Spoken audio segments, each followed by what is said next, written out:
Sejumlah proyek strategis di Kota Paramuli tahun ini tertunda akibat pengalihan anggaran oleh Kementerian Keuangan Republik Indonesia. Dana alokasi khusus dari pemerintah pusat sangat diperlukan untuk diproyeksikan ke peningkatan fasilitas umum seperti pelebaran jalan protokol, pembangunan flyover, dan penerangan jalan umum di berbagai titik vital Kota Paramuli. Selain infrastruktur, menurut Ridho Yahya, pembangunan Politeknik Akamigas semestinya mulai dibangun pada tahun ini juga terkena imbasnya.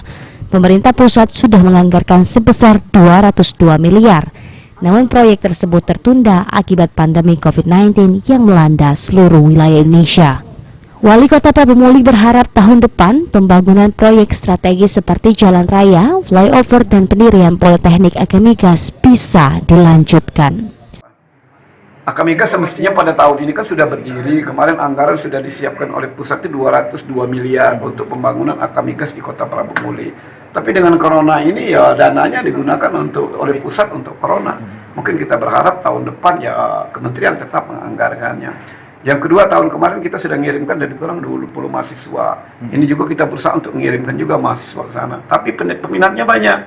Ada lebih kurang 158. Saya tidak tahu berapa yang bisa kita beasiswa, yang berapa secara umum. Nah, itu juga masih kita hitung juga. Yang penting berapa dewan yang setuju, yaitu beasiswa nanti. Beni Firdaus, PAL TV.